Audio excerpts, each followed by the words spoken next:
நண்பர்களுக்கு வணக்கம், வாழ்த்துக்கள். இன்றைக்கு எல்லோரும் வியந்து பார்க்கக்கூடிய மிக திறமையான யுத்த அனுபவம் மிக்க ஐடிஎஃப் இஸ்ரேல் இராணுவத்தை பற்றி, அதனுடைய வரலாற்றை பற்றி பார்க்கலாம்.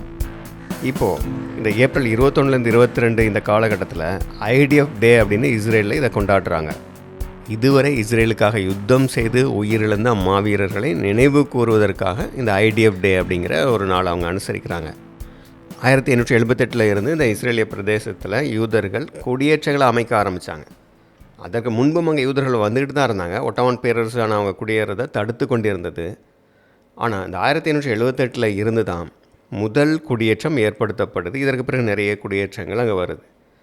ஏன்னா அப்போது பிரிட்டனுக்கு பிரதமராக இருந்தவர் பெஞ்சமின் டிஸ்ரேலி, ஒரு யூதர். அதனால் அவருடைய ஒரு அழுத்தத்தின் காரணமாக ஒட்டமான் பேரரசு ஆரம்பத்தில் அவங்கள குடியேற்ற அனுமதிக்குது. ஸோ இப்படி குடியேறி கொண்டு இருக்கும்போது அந்த பகுதிகளில் இருக்கக்கூடிய ஃபெடாயின், அப்புறம் சில அரபு குழுக்கள், அரபு ஆயுத குழுக்கள், இவங்க நாடோடிகள் போல் ஒவ்வொரு கிராமத்துக்கும் போய் கொள்ளையடிப்பாங்க. அப்போ அப்படிப்பட்டவர்கள் வரும்போது இந்த யூத குடியேற்றங்களையும் அழித்து விடுவார்கள். அதில் உள்ளவங்களை கொண்டுட்டு அவங்க பொருட்களை சூறையாடிட்டு போயிடுவாங்க. இப்படிப்பட்ட தாக்குதல்களில் இருந்து தங்களை பாதுகாத்துக் கொள்வதற்காக அவர்கள் ஆயுதங்களை வாங்கி அவங்களே போராட ஆரம்பித்தாங்க. இப்படி தான் கொஞ்சம் கொஞ்சமாக ஆயுத குழுக்கள் உருவாக்கப்பட்டது. அப்போ அங்கே இஸ்ரேலிய பகுதிகளில் குடியேறி கொண்டிருந்த அந்த யூதர்கள் இஷு என்கிற ஒரு அமைப்பாக அழைக்கப்பட்டார்கள். இஷுன்னா குடியேற்றம், யூதர்களுடைய குடியேற்றம் அப்படின்னு அர்த்தம். இவர்களுடைய ஆயுத குழுக்கள் இதுதான் முதல்ல அங்கே பாதுகாப்பு படையாக உருவாகுது. 1904 இருந்து 1914 வரைக்கும் செகண்ட் அலியான்னு சொல்லுவாங்க. அடுத்ததாக மிகப்பெரிய அளவில் யூதர்கள் உலகம் முழுவதும் இருந்து இந்த காலகட்டத்தில் குடியேற ஆரம்பித்தார்கள். இதுதான் இரண்டாவது குடியேற்ற அலை என்று அழைக்கப்படுகிறது. இந்த காலகட்டத்தில் மகானே யெகூதா, நெஸ்ஸியோனா, ஹா மகனா இப்படிப்பட்ட பல ஆயுத குழுக்கள் உருவாக்கப்பட்டது. 1891 நெஸ்ஸியோனா என்ற அமைப்பு உருவாக்கப்பட்டது. ஹா மகனா 1915 உருவாக்கப்பட்டது. பிரிட்டிஷ் படைப்பிரிவில் ஏராளமான யூதர்கள் இருந்தாங்க. ஜியோன் முல் கார்ப்ஸ், இதுபோல் ஜூயிஷ் லீஜன் சொல்லக்கூடிய இந்த யூத படைப்பிரிவே இருந்தது. இவர்கள் முதலாம் உலக யுத்தத்தில் பிரிட்டிஷ் படைப்பிரிவில் இருந்து யுத்தம் செய்தவர்கள். அதனால் இவர்கள் யுத்த அனுபவம் மிக்கவர்களாக ஆயுதங்களை கையாளக்கூடியவர்களாக இருந்ததுனால இவர்களை கொண்டு ஆயுத குழுக்கள் உருவாக்கப்பட்டது. ஆரம்பத்தில் இந்த ஆயுத குழுக்கள் அவர்களுடைய குடியேற்றங்களை கொள்ளையடிக்க வருபவர்கள்ட்ட இருந்து அவர்களுடைய பொருட்களை, அவர்களுடைய சொத்துக்களை பாதுகாப்பதற்காக தான் உருவாக்கப்பட்டது. முதலாம் உலகத்துக்கு பிறகு ஒட்டமான் பேரரசு அங்கே தோற்கடிக்கப்படுகிறது. அப்போ அங்கே வடக்கு பகுதியில் சிரியா, இந்த பிரதேசங்கள் எல்லாம் பிரெஞ்சு தேசத்துடைய கட்டுப்பாட்டுக்குள்ளே வருது. தெற்கு பகுதியில் இந்த இஸ்ரேல், ஜோர்டான் இந்த பகுதிகள் பிரிட்டனுடைய கட்டுப்பாட்டுக்குள்ளே வருது. அங்கே ஒவ்வொரு தேசங்களும் உருவாக்கப்படும் வரைக்கும், Yemen, Saudi Arabia, Iraq, Jordan, Israel இப்படி இந்த தேசங்கள் உருவாக்கப்படும் வரைக்கும் அந்த பகுதிகள் பிரிட்டனுடைய கட்டுப்பாட்டில் இருக்கும் அப்படின்னு சொல்லி அவர்களுடைய படைப்பிரிவுகள் எல்லாமே அங்கே, பிரிட்டனுடைய படைப்பிரிவுகள் அங்கே இருந்தது. அதனால் பிரிட்டனுடைய கட்டுப்பாட்டுக்குள்ளே அந்த பகுதி இருக்குது, அவர்களுடைய பாதுகாப்புக்குள்ளே இருக்குது. அப்படிங்கிறதுனால இந்த காலகட்டங்களில் ஆரம்பத்தில் யூதர்கள் அங்கே அவர்களுக்கென்று ஒரு ஆயுத குழுக்களை உருவாக்கவில்லை. ஆரம்பத்தில் அவங்களுடைய பாதுகாப்புக்காக உருவாக்கப்பட்டது இருந்தது. ஆனால் பிரிட்டனுடைய படைப்பிரிவுகள் தான் அதற்கு பிறகு இருந்தது. ஆனாலும் 1920 இருந்து பார்த்திங்கன்னா யூதர்களுக்கு எதிரான பல கலவரங்கள் அங்கே நடந்தது. பிரான்ஸு படைகளுக்கு எதிராக சிரியாவில் சில கலகங்கள் நடந்தது. 1920 மார்ச்சில் பேட்டில் ஆஃப் டெல்ஹாய் என்று சொல்லப்படக்கூடிய கலவரம், இது சிரியா பகுதிகளில் பிரான்ஸ் படைகளுக்கு எதிராக அரபுக்கள் நடத்திய கலவரத்தில் ஆரம்பித்தது. கலிலேயா ஏரிக்கு வடக்கு பகுதியில் டெல்ஹாய் என்கிற ஒரு யூத குடியேற்றம் இருந்தது.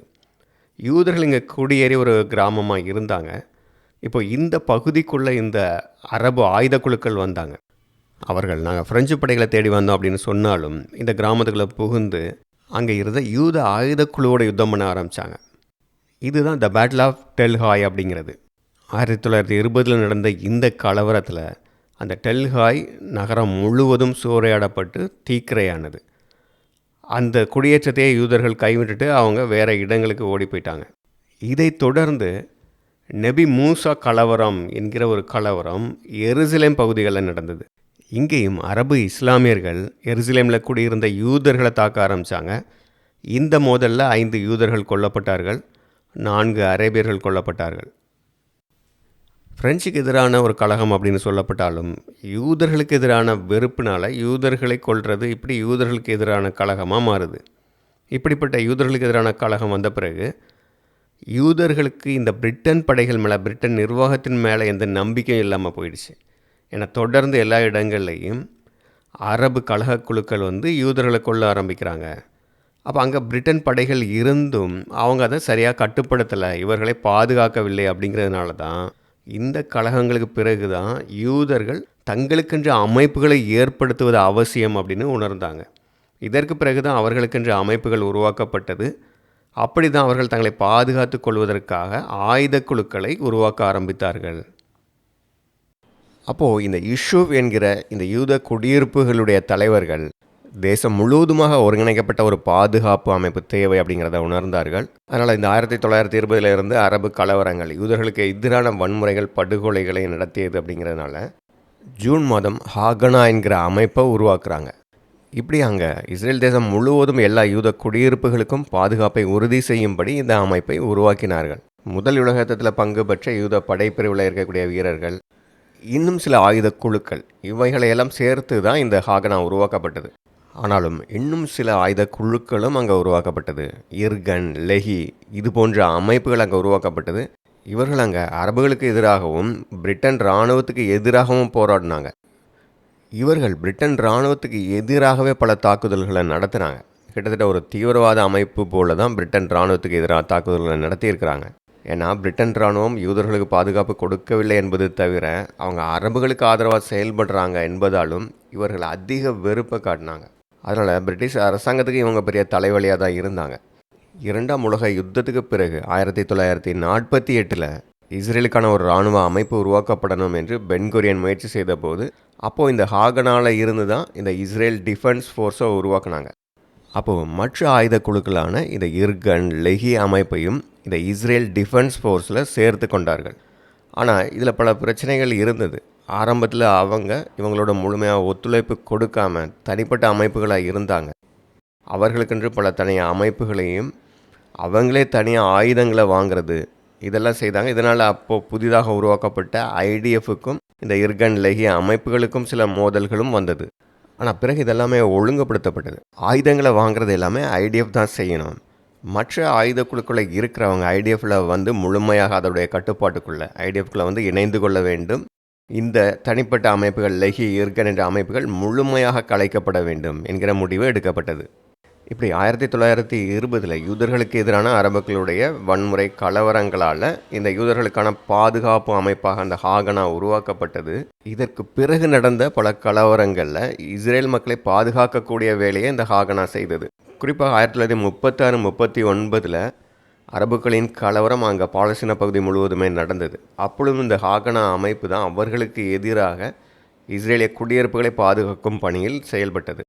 1947 ஐநாவோட அங்கீகாரம் கிடைச்சிருது. 1948 மே மாதம் 14ஆம் தேதி இந்த யூத குடியிருப்புகள் எல்லாம் சேர்க்கப்பட்டு இஸ்ரேல் தேசம் என்று அங்கே உருவாகிறது. இஸ்ரேல் தேசமாக சுதந்திர பிரகடனம் செய்கிறார்கள். ஆனால் அடுத்த நாளே மே 15ஆம் தேதியே சுற்றி இருக்கக்கூடிய அரபு தேசங்கள் எல்லாம் இஸ்ரேலுக்கு எதிரான யுத்தத்தை ஆரம்பிக்கிறாங்க. இந்த யுத்தம் ஆரம்பித்து நடந்து கொண்டிருக்கும் போது தான் மே 26ஆம் தேதி தான் டேவிட் பென்குரியன் ஐடிஎஃப் என்கிற இஸ்ரேல் பாதுகாப்பு இராணுவம் என்பதை உருவாக்குவதாக அறிவிக்கிறார். இப்படி இஸ்ரேல் தேசம் என்று அறிவிக்கப்பட்ட உடனே வந்த யுத்தத்தில் தான் இன்றைக்கு இருக்கக்கூடிய ஐடிஎஃப் என்கிற இஸ்ரேல் இராணுவம் உருவாக்கப்பட்டது. இந்த ஐடிஎஃப்பில் அப்போது 12 படைப்பிரிவுகள் உருவாக்கப்பட்டது. அடுத்த வருடம் 1949 அந்த பழைய அமைப்புகள் ஹாகனா இதெல்லாம் கலைக்கப்பட்டு ஐடிஎஃப் தான் முழுமையான இஸ்ரேலுடைய இராணுவமாக செயல்பட ஆரம்பித்தது. 1948 யுத்தத்தில் இஸ்ரேல் அப்போ தான் புதிதாக உருவாகி கொண்டு இருக்கிறது. ஐடிஎஃப்பே அப்போ தான் உருவாக்குறாங்க. ஆனால் சுற்றி இருக்கக்கூடிய அரபு தேசங்கள் எல்லாம் தாக்குது. அப்போ இஸ்ரேலுடைய பல பகுதிகளுக்குள்ளே அவங்க ஊடுருவிட்டாங்க. அரபு தேசங்களுடைய படைப்பலம் மிக அதிகமாக இருந்தது. ஏன்னா பிரிட்டன் அந்த பகுதியை நிர்வாகம் பண்ணுகிற அந்த பாலஸ்டைன் மேண்டேட்டை முடிச்சுட்டு அவங்க கிளம்பும்போது உலக யுத்தத்தில் பயன்படுத்தப்பட்ட விமானங்கள், மற்ற ஆயுதங்கள் இவற்றையெல்லாம் அந்த அரபு தேசங்களுக்கு கொடுத்ததும் இல்லாமல் அவர்களுக்கு இந்த பிரிட்டனுடைய அதிகாரிகளையும் இராணுவ அதிகாரிகளையும் பயிற்சி அளிப்பதற்காக கொடுத்துட்டு தான் போனாங்க. ஏன்னா பிரிட்டனுக்கு அரபு தேசங்கள்கிட்ட இருக்கக்கூடிய ஆயில் தேவைப்பட்டது. அதனால் அவர்களுக்கு சாதகமாக தான் பிரிட்டன் செயல்பட்டது. அது மட்டும் இல்லை, இஸ்ரேல் ஒரு தேசம், அரபு தேசங்கள் எல்லாம் சேர்ந்து வருது. இதனாலே அரபு தேசங்களுடைய படைபலம் மிக அதிகமாக இருந்தது. அவர்களிடம் 270 யுத்த டாங்கிகள் இருந்தது, 150 ஃபீல்டு கன் மிஷின் கன்ஸ் இருந்தது, 300 விமானங்கள் இருந்தது. ஆனால் அப்போது ஐடிஎஃப்ட விமானங்கள் 0. ஒரு விமானம் கூட இல்லை. 3 டாங்குகள் தான் இருந்தது. இப்படி எண்ணிக்கையிலையும் படைபலத்திலையும் இவங்க இவ்வளவு அதிகமாக இருந்தாலும் கூட அன்றைக்கு இஸ்ரேலை அவங்க ஜெயிக்க முடியல. அது ஏன் அப்படிங்கிறத நம்மால் விளக்கி சொல்ல முடியாத அளவு அது ஒரு அற்புதமாக தான் இருந்தது. இடையிடையே போர் நிறுத்தங்கள் வந்தது. ஜூன் மாதம் ஒரு போர் நிறுத்தம், அப்புறம் ஜூலை மாதம் ஒரு போர் நிறுத்தம். இப்படி போர் நிறுத்தங்கள் வரும்போது அதை ஐடிஎஃப் பயன்படுத்தி கொண்டு இன்னும் அதிக இராணுவ வீரர்களை சேர்த்தாங்க, ஆயுதங்களை வாங்கினாங்க. இப்படி இவர்கள் எல்லா அரபு தேசங்களுடைய படைகளை சமாளித்து இஸ்ரேலுடைய தெற்கு எல்லையான ஈலட், செங்கடலை ஒற்றிய அந்த ஈலட் என்கிற பகுதி வரைக்கும், அந்த துறைமுகம் வரைக்கும் போய் பிடிச்சிட்டாங்க.